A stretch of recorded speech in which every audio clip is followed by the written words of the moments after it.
Boa noite. Boa noite. Sobe para 13 o número de mortos em acidente com estudantes no interior de São Paulo. Justiça nega pedido do Ministério Público para reduzir retirada de água do sistema Alto Tietê. Governo paulista estuda recorrer da proibição do uso de balas de borracha em manifestações. Suécia torna-se o primeiro país europeu a reconhecer o Estado palestino. Monumento mais antigo da capital, o Obelisco do Largo da Memória, completa 200 anos. O Salão do Automóvel abre para o público, tem carro para todos os gostos.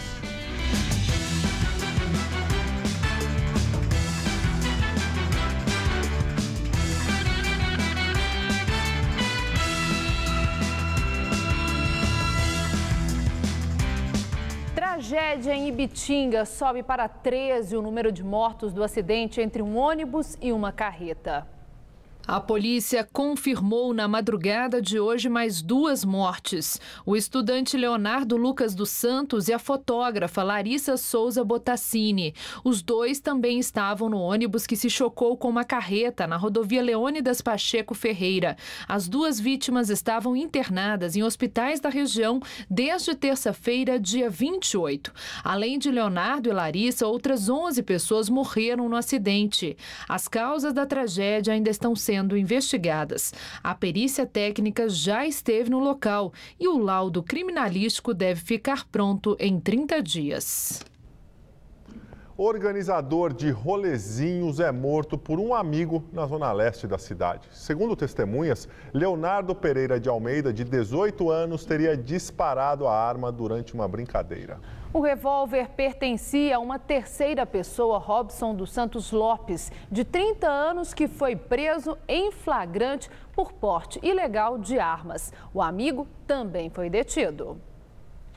Leonardo Henrique Soares de Alvarenga, de 16 anos, voltava de uma festa com outras 5 pessoas, entre elas o amigo acusado de disparar a arma. Os familiares de Leonardo acreditam que o crime tenha sido premeditado, mas os amigos afirmam que foi um acidente.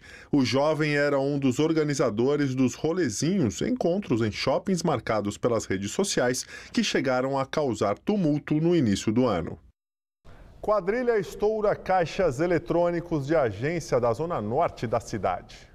O assalto aconteceu durante a madrugada. De acordo com testemunhas, pelo menos 10 criminosos pararam um ônibus na Avenida Peri Ronchetti, no bairro Peri Alto. Eles forçaram o motorista a descer e usaram um coletivo para fechar a rua. Em seguida, explodiram os caixas eletrônicos. A quadrilha conseguiu fugir e ainda não há informações de quanto foi levado da agência. O assalto afetou a circulação de 7 linhas de ônibus na região. E um incêndio atinge mais uma favela em São Paulo. Desta vez foi na Brasilândia, na zona norte da cidade. O fogo começou na favela localizada na Avenida José da Natividade Saldanha. Cerca de 70 barracos foram atingidos e 400 pessoas ficaram desabrigadas. 15 equipes do Corpo de Bombeiros foram enviadas ao local para conter as chamas. Não há informações sobre vítimas ou as causas do incêndio. No Rio de Janeiro, polícia encontra 5 corpos dentro de um carro próximo à comunidade da Mangueira, na zona norte da cidade. Segundo a polícia, os corpos foram encontrados por volta das 10 da manhã de hoje, dentro de um Fiat Siena prata roubado no bairro de São Cristóvão, após denúncias de moradores. Algumas pessoas comemoraram quando os corpos foram achados. Dentro do automóvel havia também um papelão com os dizeres: "Não aceitamos covardia, vida paga com vida, matou inocente, morreu". A polícia investiga agora se os crimes têm relação com a morte de um adolescente assassinado na terça-feira durante um ataque de criminosos à comunidade da Mangueira. De acordo com a polícia, o ataque teria ligação com a disputa entre facções rivais pelo controle do morro, que tem uma unidade de polícia pacificadora há quase 3 anos. Monumento mais antigo de São Paulo completa 200 anos. É o Obelisco, que fica no Largo da Memória, próximo ao Vale do Anhangabaú, no centro da cidade. E como presente para o paulistano, todo o local será restaurado pela prefeitura. Estação Anhangabaú do metrô. Por aqui, milhares de pessoas passam todos os dias e a maioria nem consegue parar e aproveitar um dos primeiros pontos de encontro da cidade de São Paulo, o Largo da Memória.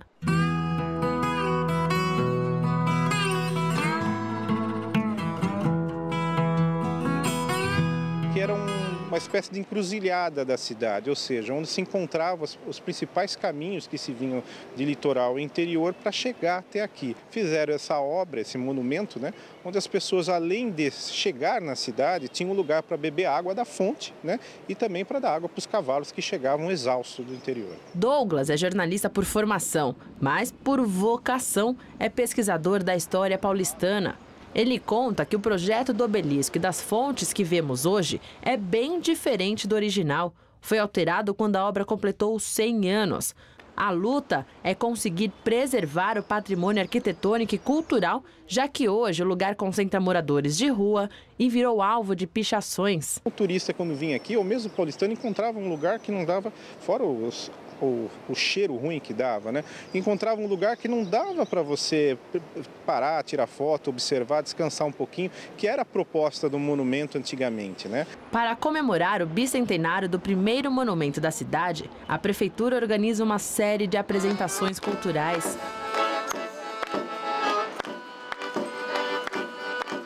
Geralmente a gente passa correndo, né? Mas quando tem uma coisa assim delicada, bonita de se ver, a gente para. Para receber as apresentações artísticas, houve um trabalho de limpeza e higienização aqui no Largo da Memória, mas o principal foco é ampliar o projeto de restauração aqui do centro, principalmente a recuperação de azulejos antigos como este. Mariana é uma das responsáveis pelo projeto e conta que muita coisa ainda precisa ser feita. Pretendemos reativar a fonte com captação de águas pluviais, restaurar os azulejos que são originais de 1922 e fazer o tratamento químico também no restante da composição em pedra do monumento. Então a intenção é que as pessoas se apropriem deles e conheçam a história e se identifiquem e passem a conviver com esse patrimônio. O próximo passo é recuperar as fontes espalhadas pela cidade. Então, além da questão do restauro técnico, esse projeto ele implica em uso de alguns conceitos mais amplos, como a questão social, né, de resgate dos moradores de rua no entorno, a questão de sustentabilidade para as fontes trabalharem com o reuso de água de chuva, a questão de retomar a fonte, o monumento, como um espaço social, né, de convívio. O aniversário é do monumento, mas quem ganha é o público, como a apresentação circense da Mulher Banda. Daniela Siqueira toca 10 instrumentos ao mesmo tempo. Tem que ocupar os espaços públicos. Justiça de São Paulo nega pedido do Ministério Público para reduzir retirada de água do sistema Alto Tietê. A ação civil pública proposta pelo Ministério Público relatava que a Sabesp retirou mais água que o permitido, o que, segundo os promotores, teria contribuído para o esgotamento dos reservatórios do sistema.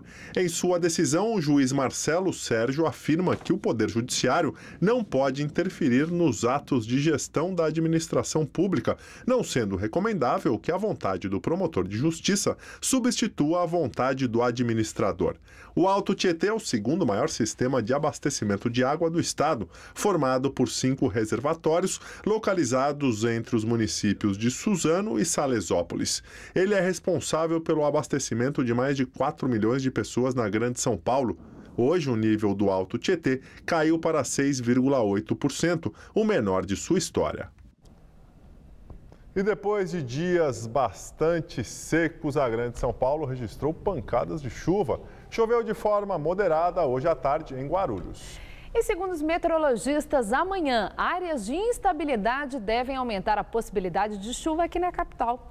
Vamos ver mais detalhes da previsão para o estado de São Paulo e todo o Brasil com Luciana Magalhães.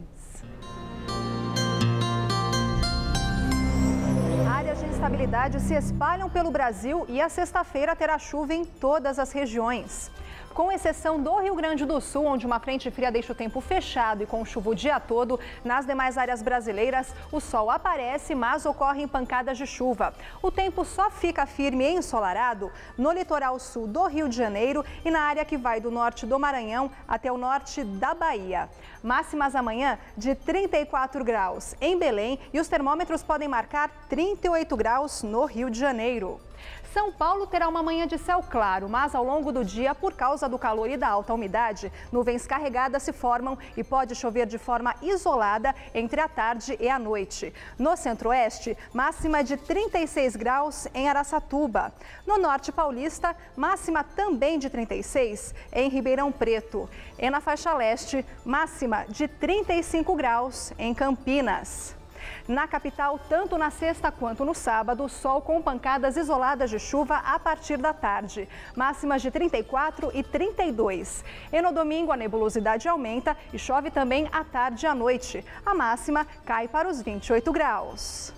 Eu volto daqui a pouco no Jornal da Gazeta, edição das 10. Até lá! Justiça italiana anuncia que vai devolver o documento de identidade de Henrique Pizzolatto. Condenado no processo do mensalão petista, o ex-diretor de marketing do Banco do Brasil utilizou documentos do irmão falecido para fugir para a Europa. A carteira de identidade italiana é o único documento em nome do petista na Itália. Os dois passaportes de Pizzolatto, um italiano e um brasileiro, foram apreendidos no curso do processo do mensalão. Henrique Pizzolatto foi libertado na última terça-feira após a Corte de Apelação de Bolonha negar a extradição do brasileiro. Ele ainda responde a inquérito na Itália por falsidade ideológica, cuja pena prevista é de 1 a 4 anos de prisão. Presidente do Senado, Renan Calheiros, do PMDB, nega que a casa irá colocar em votação projetos que causem impacto nos gastos do governo federal, as chamadas pautas-bomba. No entanto, o senador prometeu colocar em votação, na próxima quarta-feira, o projeto que muda o índice de correção das dívidas de estados e municípios com a União. Ele alegou que o projeto vai entrar em pauta porque o Senado tem preocupação com o equilíbrio fiscal. Preocupado com eventuais aumentos de gastos no fim do ano, o Planalto pediu ao presidente da Câmara, Henrique Alves, do PMDB, que informe quais pautas com impacto nos cofres públicos poderão ser votadas nos próximos 2 meses. E agora vamos ao comentário de política com José Neumann e Pinto. Pois é, na terça-feira, o PMDB, que é um partido do governo, um partido do vice-presidente, reuniu-se com a oposição e juntos derrubaram o tal decreto que cria os conselhos populares. É um decreto, digamos, bolivariano, porque tira poder do Congresso e transfere para associações ditas sociais, mas controladas pelos partidos de esquerda, principalmente pelo PT, fazendo um esvaziamento da democracia representativa. Gilberto Carvalho, secretário-geral da Presidência da República, rosnou, disse que foi uma vitória de pirro da oposição. Pelo amor de Deus, PMDB na oposição, PMDB que liderou a votação. Mas o Planalto mandou Aloísio Mercadante Oliva negociar com o presidente da Câmara, que está muito magoado porque o Lula ajudou a derrotá-lo lá para o governo do Rio Grande do Norte, para não votarem pautas-bomba. Gilberto Carvalho disse que tudo que o Congresso quis foi derrotar a presidenta. Não, o que o Congresso fez foi recuperar o poder que a Constituição lhe dá. Nós estamos num Estado democrático de direito e nós optamos pela democracia representativa. Esse negócio de conselho popular, bolivariano, isso é uma tentativa falsa de democracia direta. É um desrespeito, é um chute no Congresso. Portanto, não se trata de uma iniciativa da oposição, mas de uma reação da Câmara, que, aliás, Renan Calheiros, presidente do Senado, e insuspeito de qualquer laivo oposicionista, disse já que vai derrotar no Senado, porque a Câmara foi chutada pelo decreto e agora pelo secretário-geral da Presidência, que, aliás, está se despedindo do governo e levando com ele grande parte da influência do ex-presidente Lula na segunda gestão Dilma. Bom, terça-feira estaremos aqui de volta, direto ao assunto e até lá. O Bradesco teve lucro líquido de 3.875 bilhões de reais no terceiro trimestre deste ano. Segundo o banco, um aumento de 26,5% em relação ao mesmo período do ano passado. Na comparação com o trimestre anterior, o lucro do segundo maior banco privado do Brasil subiu 2,6%. Taxa média de juros do cheque especial chega a 183% ao ano em setembro, a maior desde 1999. Segundo o Banco Central, a taxa do mês passado também representou alta de mais de 10 pontos percentuais em relação a agosto e de 40 pontos na comparação com setembro de 2013. Por isso, economistas avaliam que o consumidor deve tentar evitar ao máximo o uso do cheque especial, considerada a modalidade mais cara disponível para empréstimo. A Agência Nacional de Aviação Civil libera o uso de tablets e celulares durante todas as fases do voo. Hoje, os equipamentos devem ser desligados durante a decolagem e o pouso dos aviões. A medida vale para celulares, tablets e câmeras fotográficas, entre outros objetos eletrônicos, mas os aparelhos deverão permanecer no modo avião, ou seja, impedidos de realizar ligações ou acessar a internet. A nova resolução também permite que os eletrônicos sejam utilizados durante o taxiamento da aeronave, o que também era proibido. No entanto, a permissão ainda não é imediata para todos os voos. As empresas aéreas precisam obter autorização da ANAC para liberar o uso dos equipamentos e, para isso, precisam assegurar que o uso em todas as fases do voo não causa interferências nos sistemas de comunicação e navegação de suas aeronaves. Índice geral de preços mercado, conhecido como a inflação do aluguel, acelera 0,28% em outubro, após subir 0,20% no mês anterior. Segundo a Fundação Getúlio Vargas, em 12 meses o IGPM subiu 2,96%, a menor taxa anual desde 2010. O índice, que é usado para reajustar a maioria dos contratos imobiliários, é calculado com base nos preços coletados entre os dias 21 do mês anterior e 20 do mês de referência. PIB dos Estados Unidos supera a expectativa do mercado e cresce 3,5% no terceiro trimestre do ano, de acordo com a primeira estimativa divulgada pelo Departamento do Comércio. No segundo trimestre, o crescimento da economia norte-americana foi de 4,6%. Os dados divulgados hoje são parciais e vão passar por outras 2 revisões. Isso porque esta primeira leitura se baseia em dados de apenas 2 meses para a maioria das estatísticas. A próxima estimativa sai em 25 de novembro. E agora vamos ao comentário de política internacional com João Batista Natali. Eu vou falar dos Estados Unidos. O eleitor americano vota na próxima terça-feira para eleger todos os 435 deputados e também para escolher 1/3 dos 100 senadores. É uma eleição importante, por mais que uma boa parte dos americanos não concorde com isso. Como o voto não é obrigatório nesse tipo de eleição, a abstenção sempre é superior a 60%. Os republicanos, que são mais conservadores, já controlam a Câmara dos Deputados. Devem manter a maioria naquele plenário. O mandato de um deputado é de 2 anos, de um senador é de 4 anos. No Senado, a maioria é dos democratas, que também é o partido do presidente Barack Obama. As pesquisas dizem que é muito grande a chance dos republicanos ultrapassarem os democratas por algumas cadeiras. Eles passariam também a controlar o Senado. Minoritário nas 2 casas do Congresso, Obama poderá apenas vetar os projetos que sejam aprovados. Estão em pautas assuntos como a reforma da lei da imigração e o controle ambiental para a construção de gasodutos. Os 2 partidos concordam em poucos temas, como a simplificação das leis tributárias. Mas na terça-feira também serão eleitos 36 dos 50 governadores americanos. Um dos temas dessas campanhas foi o aumento do salário mínimo. Uma outra coisa. Os americanos também decidem em seus estados sobre questões controvertidas. A legalização do uso recreativo da maconha está em pauta na capital federal, na Flórida, no Alasca e no Oregon. Um outro estado, de Washington, aquele que fica pertinho do Canadá, no litoral do Pacífico, o eleitor vota por um controle maior da venda de armas. Ponham todos esses assuntos num saco azul, branco e vermelho, chacoalhem bastante e vocês terão bem misturados os ingredientes da rotina da democracia americana. É assim que o mundo gira. Boa noite. Policiais de 11 países recebem treinamento da Polícia Federal Brasileira para combater o tráfico de drogas no Aeroporto Internacional de Cumbica, em Guarulhos. O local é o que mais apreende drogas no mundo. São 2 semanas de aulas práticas e teóricas. 11 policiais de países da África, Oriente Médio, América Central, do Sul e Oceania vieram para São Paulo para aprender um pouco do trabalho dos agentes da Polícia Federal Brasileira em um dos aeroportos mais movimentados do mundo e que também leva outro título que chamou a atenção das autoridades internacionais. É o que mais apreende drogas no mundo.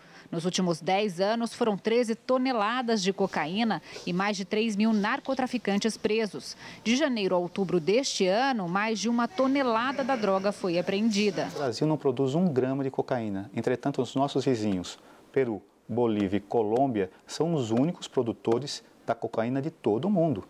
Essa cocaína ingressa no Brasil por via terrestre e ela tenta-se traficar essa cocaína através desse aeroporto para a Europa, Ásia, África e Oceania. Qual é essa expertise da Polícia Federal Brasileira que os outros países vieram aprender? Nós temos aqui instrumentos muito eficientes, como o body scan, que ele praticamente é um raio-x corporal, ele vê o que você está trazendo no interior do seu corpo, se eventualmente essa pessoa é um engolido, é uma mula, um swallow, uma pessoa que engole cápsulas de cocaína. Existe o espectrômetro de massa, um aparelho que verifica se aquele passageiro teve contato recente com droga ou explosivos. Nós temos um canil muito eficiente que fareja muita droga nas malas, nas bagagens de porão.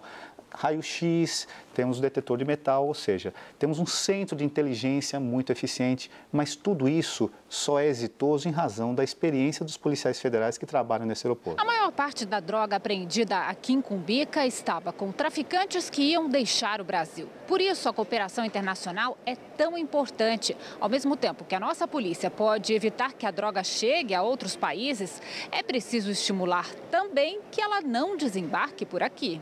Com essa comunicação, com essa cooperação entre todas as polícias, nós conseguimos desmantelar as organizações criminosas. Assim, você consegue não só prender o traficante, mas consegue destruir a organização criminosa para que esse traficante não volte para o Brasil. Então, a vantagem do Brasil é que, desmantelando a rede de tráfico, você diminui o ingresso de pessoas com intenção de fazer o tráfico no território nacional. Esta é a primeira vez que o programa de intercâmbio internacional acontece e a ideia é que seja permanente. O policial da Namíbia diz que está aprendendo muito e que as novas técnicas serão aplicadas nos aeroportos do país. Definitely it's important. E a partir do próximo sábado, as multas de trânsito vão subir até 1000%. As mudanças fazem parte da lei federal que altera o Código de Trânsito Brasileiro. O código terá 11 mudanças entre valores de infrações e multas para motoristas que praticam rachas. No caso de ultrapassagens com veículo vindo em sentido contrário, a multa irá de R$ 194,54 para R$ 1.915,40. Já o valor para ultrapassagens pelo acostamento irá de R$ 127,69 para R$ 957,70. Para motoristas que praticarem rachas e forem pegos em flagrante, sem vítimas, a multa vai de R$ 574,62 para R$ 1.915,40. Segundo o Denatran, as mudanças têm o objetivo de aumentar a segurança dos motoristas e pedestres.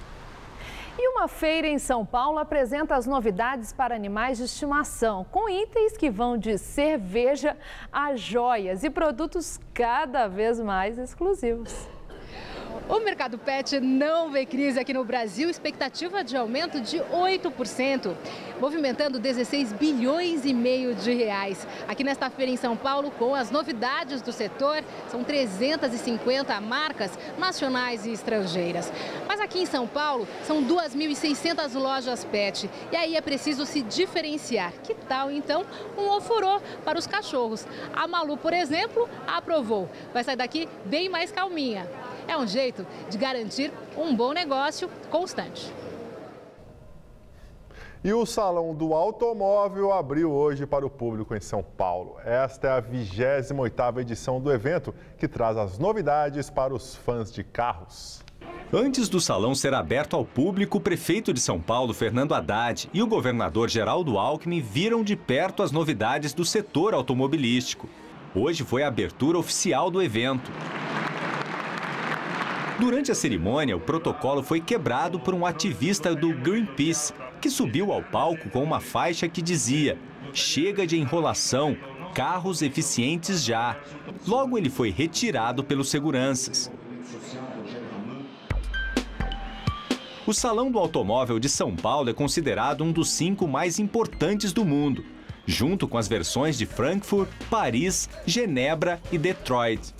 Aqui estão cerca de 500 veículos expostos de 41 marcas, 150 lançamentos. No dia a dia, depende do carro para se locomover e muito legal ver novidade, lançamento, né? Entre as tendências apresentadas pelas montadoras, o veículo híbrido, equipado com 2 motores. Este funciona a gasolina e é elétrico. Custa em média R$ 111 mil e já está disponível no mercado. 386 unidades já foram comercializadas no Brasil. Esses 2 motores funcionam em conjunto para fazer com que o carro se movimente. O fato de ter um motor elétrico para auxiliar o motor a combustão faz com que o veículo economize muito mais combustível e emita muito menos poluentes. A empresa vai lançar no ano que vem, no Japão e nos Estados Unidos, o carro movido a hidrogênio.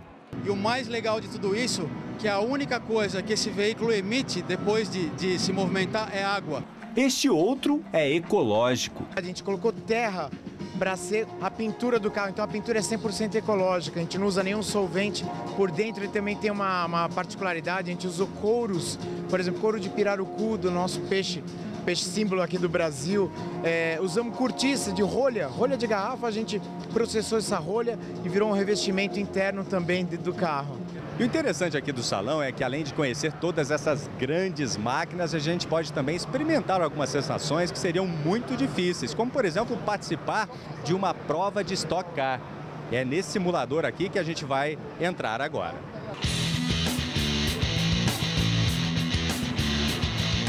É muito interessante que a gente tem a sensação mesmo de estar pilotando um carro, né?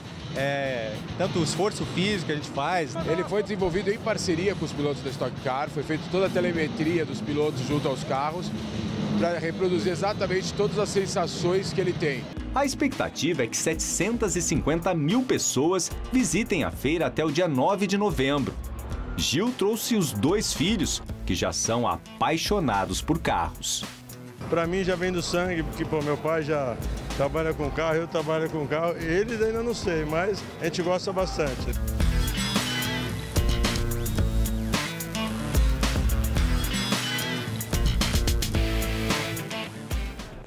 O Salão do Automóvel de São Paulo acontece no pavilhão de exposições do AMB. Outras informações podem ser obtidas no site salãodoautomóvel.com.br. Homem morre após ser baleado na garagem da Câmara dos Vereadores aqui de São Paulo. A repórter Fernanda Azevedo está no local e tem outras informações. Boa noite, Fernanda. 2 homens armados em uma moto estavam perseguindo um policial militar de folga, a paisana que estava em outra moto. Para tentar se defender da abordagem desses 2 suspeitos, esse policial acabou entrando aqui no estacionamento da Câmara Municipal de São Paulo. Um guarda civil metropolitano que faz segurança para a Câmara percebeu que os homens estavam armados, pediu para que eles parassem, largassem a arma, mas eles não obedeceram. Esse guarda atirou e acabou atingindo seguindo um suspeito que estava na garupa. Esse suspeito foi levado para o hospital do servidor público, não resistiu aos ferimentos e morreu. O outro suspeito fugiu na moto. O policial militar caiu, mas não teve ferimentos graves. O local ainda está bastante movimentado, com a presença de guardas da Guarda Civil Metropolitana e também da Polícia Militar. A perícia já foi feita no local. Voltamos ao estúdio. Obrigada, Fernanda. E agora as notícias do esporte com Gabriel Cruz e Celso Cardoso. O São Paulo inicia em instantes a briga por um lugar nas semifinais da Copa Sul-Americana. É contra o Emelec do Equador, né, Celso? Pois é, Gabriel, o jogo que acontece daqui a pouco às 8h15, horário de Brasília, no estádio do Morumbi.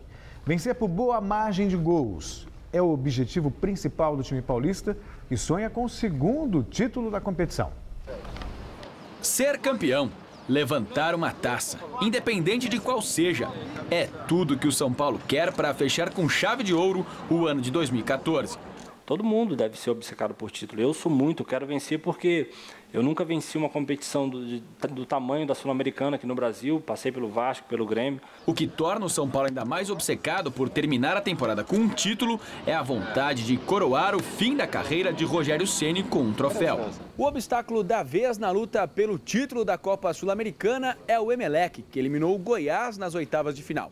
Aliás, o desempenho mostrado pelo São Paulo contra o mesmo adversário dos equatorianos na fase anterior é a referência para o tricolor se dar bem na partida de quinta-feira. Eu acho que tem que tirar como exemplo esse jogo contra o Goiás e entrar todo a vapor para que a gente possa, no início do jogo, tentar fazer um gol ou dois para ter um pouco mais de tranquilidade na partida. Eu tenho certeza que o Emelec conhece muito mais o São Paulo do que o São Paulo conhece o Emelec, até pela história que o São Paulo tem. E ainda tem jogadores hoje jogando no São Paulo que são reconhecidos mundialmente. Mas espera aí, Souza, você também faz parte disso. Afinal, foi convocado por Dunga para defender a seleção brasileira. Eu acho que não faz diferença nenhuma para eles. Eles conhecem o Kaká, conhecem o Ganso, o Rogério. O Souza tá chegando agora. Espero até que eles não me conheçam para que eles não venham fazer nenhuma marcação ou coisa do tipo. Pela Copa do Brasil, Cruzeiro e Flamengo saíram na frente na briga por um lugar na decisão. Vantagem boa mesmo construiu o Flamengo, que no Rio de Janeiro derrotou o Atlético Mineiro por 2-0 e pode até perder o jogo da volta por um gol de diferença que ainda assim participa da decisão. Já o Cruzeiro derrotou o Santos pelo placar mínimo e está a um empate da final. No Mineirão, William precisou chutar 2 vezes para marcar o único gol do Cruzeiro na vitória sobre o Santos por 1-0. No duelo da volta, marcado para a próxima quarta-feira na Vila Belmiro, a equipe celeste pode até empatar, que mesmo assim estará na grande decisão da Copa do Brasil. No Maracanã, com mais de 45 mil pessoas, os gols só saíram no segundo tempo. A bola ficou rondando a área do Galo até Gabriel levantar na cabeça de Cáceres, que ganhou de Ed Carlos e fez um belo gol. O segundo do Flamengo saiu em uma jogada pra lá de esquisita. Gabriel foi limpando todo mundo da zaga mineira até Josué pular de cabeça e cometer um pênalti, no mínimo estranho. Chicão, que não tinha nada a ver com isso, definiu o placar. Final Flamengo 2, Atlético Mineiro 0. Bom, Celso, os mandantes fizeram o dever de casa, né? Mas os visitantes que vão ser mandantes na próxima semana podem reverter isso aí, né? O bom dessa conquista desses times que jogaram em casa, que não sofreram gols. Quer dizer, como o gol fora de casa é critério de desempate, é uma bela vantagem. Se o Cruzeiro, por exemplo, fizer um gol contra o Santos aqui na Vila, só perde a vaga se tomar de 3-1. Convenhamos, é muito difícil você fazer 3-1 no Cruzeiro. O Flamengo, então, a situação é mais confortável, que se fizer 1, obriga o Atlético a fazer 4. Mas não custa lembrar que contra o Corinthians era a mesma coisa, o Atlético tomou um gol logo no começo do jogo e fez 4-1. Então, claro que a vantagem é boa, mas a disputa continua aberta. E esses times devem priorizar a Copa do Brasil em detrimento do Campeonato Brasileiro? Não, o Cruzeiro tem que jogar forte nas duas, não tem como. Agora os outros podem de repente dividir. Tanto o Atlético como o Flamengo podem priorizar a Copa do Brasil. Diego Maradona completa hoje 54 anos e recebeu uma homenagem do Santos. Um parabéns sincero, mas não sem uma cutucada em nome da rivalidade Brasil e Argentina. Na página oficial do clube, numa rede social, foi postada uma foto com Dieguito ao lado de Pelé, com a seguinte mensagem: o esporte agradece. Parabéns ao maior jogador da história do futebol argentino. Feliz cumpleaños, Maradona. Um agrado seguido de uma provocação, uma brincadeira que faz parte do futebol e é saudável. Ainda mais Pelé, você foi Maradona, bonzinho, né? Com a sinceridade do sexo. Eu achei que foi só para cutucar mesmo. Valeu, Celso. Valeu, um grande abraço. Até amanhã. Estela, com você? E continuamos falando de esporte. O americano Gary Fisher, considerado o criador do mountain bike, esteve essa semana em São Paulo e aproveitou para pedalar pela capital paulista. Veja na videoreportagem de Felipe Meirelles e Renata Falzoni.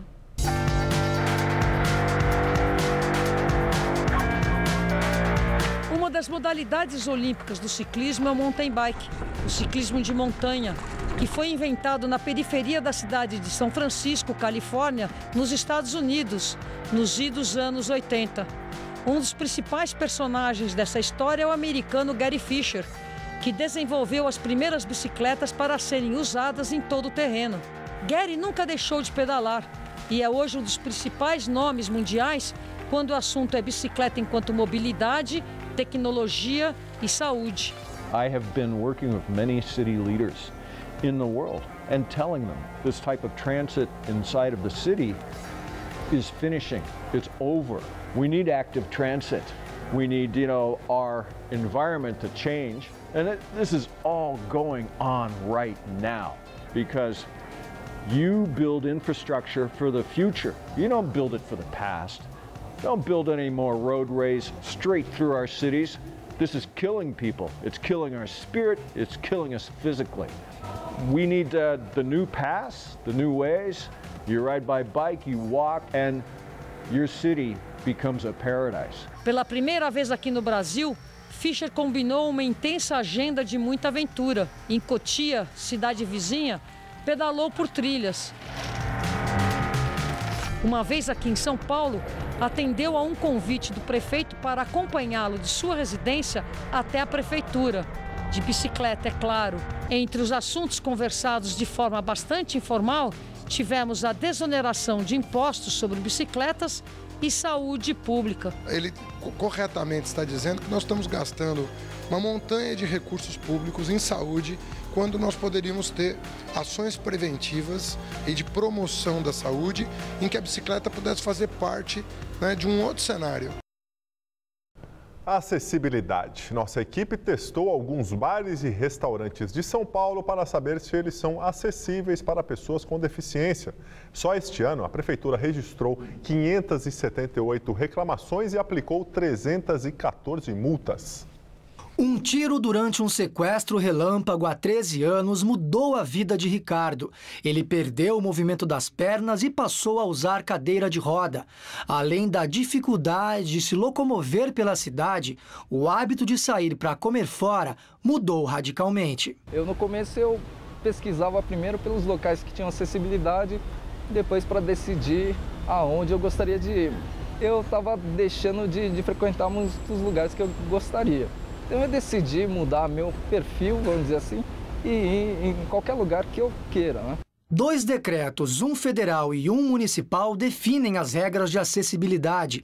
A principal adaptação é a rampa de acesso. Colocamos um microfone em Ricardo e fomos verificar a situação em alguns restaurantes. Neste primeiro, a rampa não existe e o espaço reservado para cadeirante não é adequado. Nossa equipe foi até o restaurante. O funcionário confirmou que esse é o espaço no térreo destinado aos cadeirantes. Mas olha a altura do balcão. Só tem espaço lá em cima? Infelizmente. Neste outro estabelecimento, a rampa existe, mas ela é móvel e feita de metal. Mas precisa usar mais, porque senão começa a ficar enferrujado. O sócio confirma que a rampa só é utilizada em casos especiais. Vem muita gente de idade, então fica melhor mesmo chegando a pessoa que precisa de acessibilidade, a gente já abre aqui rapidinho. Em um terceiro restaurante, os funcionários mostraram iniciativa e ergueram a cadeira de Ricardo para ele entrar. A rampa móvel não foi utilizada e, a exemplo da primeira, não fica visível para quem passa na calçada. O responsável não quis gravar a entrevista, mas considera a rampa adequada. Não é o que diz o decreto. Pela regra, as rampas precisam ter piso tátil e também corrimões. O decreto também determina que os estabelecimentos ofereçam cardápios em braille para os deficientes visuais e ainda assentos especiais para clientes obesos. 5% das mesas e cadeiras necessitam ter recuo entre elas para as cadeiras de roda e os sanitários precisam ser adaptados. Ricardo também testou os banheiros dos restaurantes visitados e achou a estrutura razoável. A fiscalização municipal é feita pela Secretaria de Coordenação das Subprefeituras. A multa pelo descumprimento pode chegar a R$ 6.090 e pode ser aplicada mensalmente até que o estabelecimento se adeque à lei. Só este ano foram cadastradas 578 reclamações e 314 multas foram aplicadas. Para mim, eu vejo que a coisa é tudo muito amadora, né? Zuenir Ventura é o novo imortal da Academia Brasileira de Letras. Ele vai ocupar a cadeira de número 32, que era do escritor Ariano Suassuna, morto em julho. Zuenir recebeu 35 dos 37 votos possíveis. Colunista do jornal O Globo, Zuenir Ventura é um dos mais renomados jornalistas do país. Em 1995, Zuenir ficou com o segundo lugar no Prêmio Jabuti de reportagem pelo livro Cidade Partida, no qual conta a experiência de passar 9 meses frequentando a favela de Vigário Geral. Em 2012, o jornalista se lançou no mundo da literatura e publicou seu primeiro livro de ficção, A Sagrada Família. Zuenir tem 83 anos. Governo de São Paulo estuda se vai recorrer de decisão judicial que vetou o uso de balas de borracha pela Polícia Militar em manifestações de rua. Hoje, Alckmin falou sobre o assunto. O governador afirmou que o uso de balas de borracha é necessário em casos de depredação e vandalismo para assegurar a ordem pública. Ele saiu em defesa da Polícia Militar, que, segundo ele, está bem treinada para preservar o direito de manifestação. A decisão judicial se cumpre. Se cabe recurso, nós vamos verificar se cabe. A polícia ela é bem treinada, muito bem treinada, para poder preservar o direito de ir e vir das pessoas, preservar o direito de manifestação, mas sem vandalismo, sem depredação do patrimônio público e privado. Em decisão liminar, a Justiça acolheu ontem o pedido da Defensoria Pública para restringir o uso da bala em atos de rua. A Polícia Militar informou que irá recorrer da decisão. A seguir, pais de alunos desaparecidos se reúnem com o presidente do México. E o governo da Suécia reconhece Estado palestino. É o primeiro país da Europa a tomar esta decisão e em Jerusalém, mais registros de violência entre judeus e palestinos. Vamos agora à entrevista do dia com Maria Lídia Flandoli. A educação está entre os principais desafios da presidente reeleita, que prometeu priorizar a qualidade de ensino com maior qualificação da rede pública, valorização dos professores e mais investimentos na área. E hoje eu entrevisto a educadora Belmira Oliveira Bueno, que é diretora da Faculdade de Educação da USP. Agradeço muito sua presença hoje aqui. O Plano Nacional de Educação aponta o caminho para o país avançar. Antes era mais uma carta de intenções. Depois esse plano passou por uma transformação. E agora, qual é o primeiro passo que a presidente reeleita deve tomar para a largada nessa transformação que ela prometeu em campanha? Bom, de fato, o Plano Nacional de Educação é linha mestra. Dele nós não podemos nos distanciar, porque ali estão as metas para o próximo decênio. E, evidentemente, nós temos no Brasil um desafio enorme, não é, na área da educação, em todos os setores, níveis, não é? Fundamentalmente na escola pública, não é, que é frequentada pela maioria da população, mas evidentemente no momento em que estamos pensando nessa largada, como diz você, eu destacaria 2 pontos principais, não é, sem abdicar em absoluto da relevância dos outros que talvez não apareçam aqui. É o ensino médio e a formação de professores, né, que você já mencionou. O ensino médio, por quê? Porque ele representa, no nosso sistema de ensino, o ponto de maior estrangulamento da educação. Isso quer dizer o quê, estrangulamento? Estrangulamento significa que as nossas crianças e jovens não estão prosseguindo na escolaridade. Eles estão estacionando ali. Há uma evasão muito grande, não é? Basta dizer que os jovens de 15 a 17 anos hoje, não é? Que são em torno de 11 milhões, uma parte expressiva de aproximadamente 1/3 está fora da escola. Isto é gravíssimo e mais grave ainda se torna quando nós olhamos para a etapa seguinte, a faixa seguinte de idade, não é? A partir dos 17 anos, essa proporção ela se inverte. Nós vamos encontrar 2/3 dessa população fora da escola. Ora, não existe, eu diria, nada mais grave do que esta situação. E para essa inclusão e para e o que seria estímulo para a permanência dessas crianças, jovens, adolescentes na escola para que possam concluir o ensino médio? Bom, eu acho que essa questão envolve vários aspectos e eu começaria pelas políticas de educação voltadas ao ensino médio que já estão em desenvolvimento, não é? Quer dizer, o governo Dilma e o governo anterior já vinham atuando e olhando para esse aspecto e agora eu acho que não há como abdicar desse caminho. Há muitos programas de fortalecimento do ensino médio em parceria com o governo federal, com as empresas privadas, com os sistemas S, sistemas de bolsa, revisão do currículo. Então, há assim um movimento, a ampliação das escolas técnicas, né? Então, assim, uma série de iniciativas que são importantes para justamente acolher e dar continuidade, para que os alunos possam realmente dar continuidade à escolarização e permanecer na escola. Mas só isto não basta, como você bem observou logo no início, não é? O ponto agora, já que esses programas estão em desenvolvimento, não é? Investir na qualidade deles. Agora, falando em qualidade, quando a gente fala da qualidade do ensino, não dá para não pensar naquele que é o principal vetor, que é o professor. Com certeza. Né? Então, nesse sentido, o que aconteceu no Brasil, através de muitos governos, que o profissional da educação, o professor, foi sendo tão progressivamente desvalorizado, chegando a um nível até de desqualificação muito elevado, dependendo, é claro, do município, da cidade, da região do país. Veja, quando você faz essa observação, nós temos que prestar atenção de que esse processo é referido ao ensino público. Ele não se deu exatamente com o ensino privado. Então, nós temos no país uma cisão muito grande entre iniciativa privada e ensino público.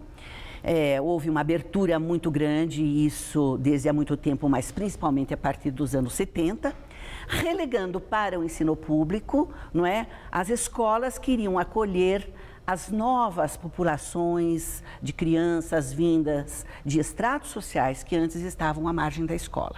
Então, isto trouxe grandes desafios para os professores trabalharem com esses alunos que antes eram praticamente desconhecidos. Não é? Como não houve investimentos suficientes na formação desses professores, não é? E no trabalho voltado para esses alunos, digamos assim, esse é um dos pontos que levou, de um lado, à evasão dos alunos, de outro, à desvalorização do professor. E também o desestímulo do professor, o salário também foi se tornando baixo, comparando com a evolução dos patamares mínimos de salário de outras categorias profissionais. Professor, invariavelmente, reclama que ganha mal no Brasil. Né? Agora eu estou falando de ensino público, não estou falando de ensino privado, porque aí varia bastante também. Né? Com certeza. Então, nesse sentido, é fundamental que, por parte do poder público, haja uma valorização salarial de imediato para poder, inclusive, o professor se dedicar mais na sua qualificação pessoal? É indubitável. tem que haver esse investimento, tem que haver essa valorização salarial, ainda que apenas o salário não resolva todos os problemas. Porém, ele é um ponto crucial para se delinear para o professor uma perspectiva de profissionalização, de carreira, de estímulo ao trabalho, para não acumular atividades em excesso, não é? Quer dizer, então é oferecer condições de trabalho, não é? E de reconhecimento social. Nós temos um problema que é também a imagem que se criou em relação ao professor por conta dessa desvalorização, para não dizer a degradação, não é? Então, é preciso apressar esse processo de recuperação dessa imagem, porque sem esse profissional nós não vamos poder avançar na qualidade de ensino de nível algum. Quer dizer, então esse é ponto crucial. E quando eu falo nesses dois pontos, eu não estou dizendo um após o outro. Eu estou pensando em atacar os dois simultaneamente, não é? Então, a questão do piso para o país inteiro, o avanço da formação em nível superior dos professores, não é? Existem ali metas muito pertinentes, eu diria, no Plano Nacional de Educação, que devem ser buscadas. Agora, a última questão, para nós encerrarmos, os cursos de formação dos professores nas faculdades, curso de pedagogia. Esses currículos, eles são adequados aos níveis de exigência tão diferenciados do país. Os cursos vão bem, estão bem, o investimento nas universidades, nos cursos de pedagogia, há quantas andam? Pois é. Eu acho que você tocou num ponto em que, pensando, né, considerando o tamanho e a extensão do nosso país, a população, a extensão territorial e as discrepâncias de nível de desenvolvimento regional ou regionais, não é? Isso mostra que há uma enorme diversidade de cursos de formação, cursos de todo tipo, e nós deveríamos prestar atenção e identificar e reconhecer que há cursos excelentes, não é? E cursos que deixam muito a desejar, que apenas vendem um diploma, não é? Mas eu gostaria de chamar a atenção para um aspecto que considero crucial, não é? Quer dizer, nesse processo de formação, não é? É preciso que o professor tenha condições de frequentar esses cursos. Há um estímulo muito grande para que ele faça formação continuada. O governo federal criou vários programas, não é? Nos últimos anos, isto é muito bom, é uma política importante. Mas o que nós temos observado também, uma evasão muito grande, porque o professor não aguenta trabalhar muitas vezes 2 períodos por dia e depois à noite frequentar os cursos, sejam eles presenciais ou à distância. Eu agradeço muito sua entrevista, esse painel que foi aqui traçado, e a presidente Dilma, que realmente ela cumpre aquilo que prometeu, porque tem um desafio e tanto pela frente. Enorme. Muito obrigada, boa noite. Eu que agradeço. Estela. Suécia se torna o primeiro país da Europa a reconhecer o Estado palestino. Em Jerusalém, a polícia de Israel fecha o acesso à esplanada das mesquitas depois da tentativa de assassinato de um judeu e da morte de um suspeito palestino. Um palestino teria baleado um ativista judeu de extrema direita. A vítima pertence a um grupo que exige o direito de rezar no Monte do Templo, onde fica também a mesquita de Al-Aqsa. O ativista foi hospitalizado em estado grave.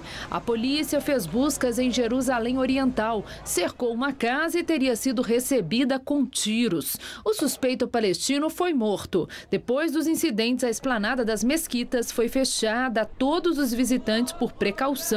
O presidente da autoridade palestina, Mahmoud Abbas, disse que o fechamento da esplanada equivale a uma declaração de guerra. Não muçulmanos podem visitar a esplanada das mesquitas, mas os judeus não têm permissão de rezar no local para evitar confrontos. Os incidentes e o fechamento aconteceram no mesmo dia em que a Suécia anunciou reconhecer a existência do Estado palestino. Os Estados Unidos classificaram a decisão de prematura, afirmando afirmando que o Estado palestino deve surgir de uma solução negociada entre as duas partes. O Conselho de Segurança das Nações Unidas criticou fortemente Israel pela decisão de levar adiante a construção de 1.000 casas para colonos em território palestino. Greve de 24 horas da companhia aérea portuguesa TAP cancela 7 voos entre Brasil e Portugal. Os voos iriam hoje para Lisboa, a partir de Manaus, Brasília, Natal, Fortaleza, Porto Alegre, Recife e Belo Horizonte. Foram mantidos os voos de São Paulo e Rio de Janeiro. Os tripulantes em greve protestam contra as condições de trabalho. Estão programadas mais 3 greves de 24 horas. Pais de estudantes mexicanos desaparecidos há mais de um mês se reúnem com o presidente Henrique Peña Nieto para exigir empenho nas buscas. O presidente Henrique Peña Nieto anunciou o novo plano de buscas aos 43 estudantes desaparecidos depois de um protesto no estado de Guerrero. Os pais dizem que não confiam no governo nem no trabalho que está sendo feito. Há suspeitas de que a polícia de Guerrero tem entregue os adolescentes ao crime organizado. Especialistas argentinos analisam os corpos encontrados em valas comuns e que podem ser dos estudantes. Enfermeira do estado americano do Maine desafia a ordem de quarentena depois de ter trabalhado com pacientes de ebola na África. Ela saiu de casa para pedalar e disse que pretende processar o governo porque a quarentena, segundo ela, não tem base científica. A enfermeira testou negativo para o ebola. Banco Mundial promete mais 100 milhões de dólares para ajudar a recrutar, treinar e enviar profissionais de saúde estrangeiros para atuarem no combate ao ebola. Os recursos destinados aos 3 países mais atingidos pela doença nos últimos 3 meses passam de $500 milhão. Presidente executivo da Apple, Tim Cook, revela a uma revista que é gay. Cook disse que os profissionais da empresa sabem de sua orientação sexual e não o discriminam. O sucessor de Steve Jobs conta ainda que procura manter a privacidade e o foco nos produtos da Apple. E o Jornal da Gazeta fica por aqui. A edição de hoje pode ser vista daqui a pouco no site tvgazeta.com.br/Jornal da Gazeta. Mais notícias no Jornal da Gazeta, edição das 10. Uma boa noite e até amanhã. Nós voltaremos amanhã às 19 horas. Uma excelente noite para você e até lá.